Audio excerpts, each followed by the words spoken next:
Hey guys, today's video is focused on core and the lower back, since there's so many people experiencing pain in this area.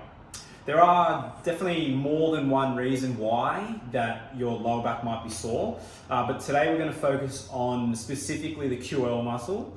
So the QL is a muscle that runs down the spine each side, and we're going to show you how to identify if one side's weaker. We're going to go do a few strength variations on how to strengthen that each side, and then some mobility stuff to finish. All right, so I've got a plate here.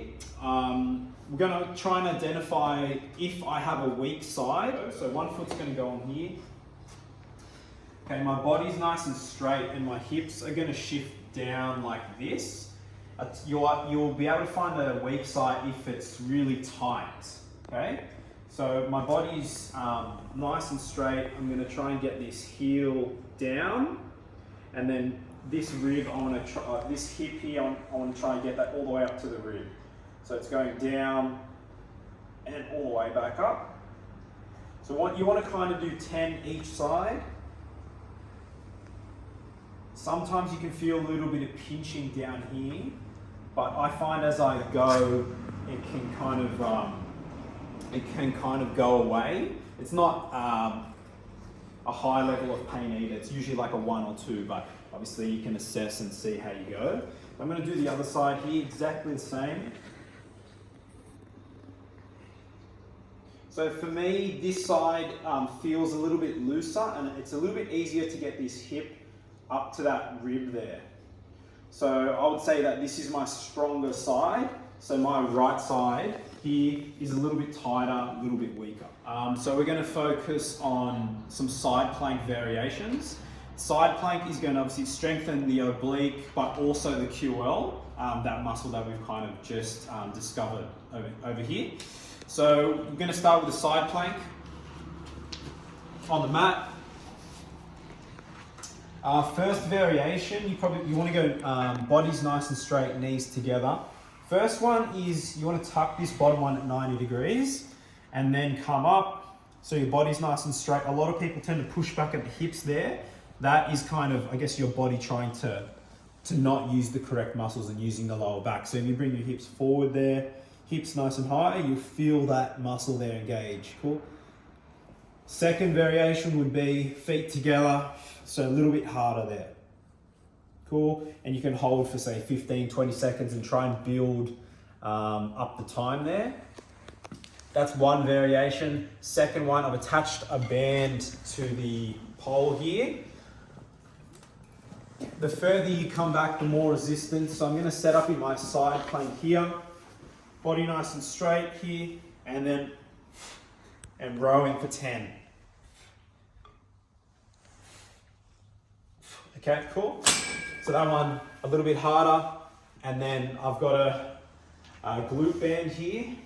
Third variation, just above the knee. This one again, dependent on how tough the band is. So what I'm going to do, knees at 90 degrees, hips all the way forward, come up into your side plank, bring that knee up, and then holding there. So this one's quite difficult to stay in the right position, just depending if that band's pretty tough. So I usually try to hold this one for about 30 seconds and then rest, and then make sure you're doing both sides. All right, we're going to go through the Jefferson curl. This is a really good exercise to add into your cool down. Why this one's so effective, it's really going to stretch out our hamstrings and lower back, but it's quite common for people's hips to kind of be tilted forward like this, and as you can see, there's a bit of an arch there. Those lower back muscles can get pretty tight and jacked up. So we're going to kind of, if that's really tight, we actually are going to crunch forward and be stretching out those muscles that are really, really tight. So grabbing a couple dumbbells, what I'm going to do is I'm going to start really slowly crunching, starting from the neck. So you're going to tuck your chin in, crunching down through your upper back. My knees are staying locked. I'm going to come down as low as I can and just hold. Have a few deep breaths down here, and then I'm going to slowly stand up. So while I'm doing that, I'm kind of imagining that on the way down, one vertebrae at a time, I'm crunching forward, and as I'm coming up, one vertebrae at a time, I'm kind of standing upright. So probably level 1 would be just flat on the ground, and then level 2, you kind of want to be standing on something, probably something a little bit more stable than this, but we're going to use this today. Toes hanging off the edge, we're going to do the same thing, and then just gives you a little bit more range of motion at the bottom. So here, nice and slow.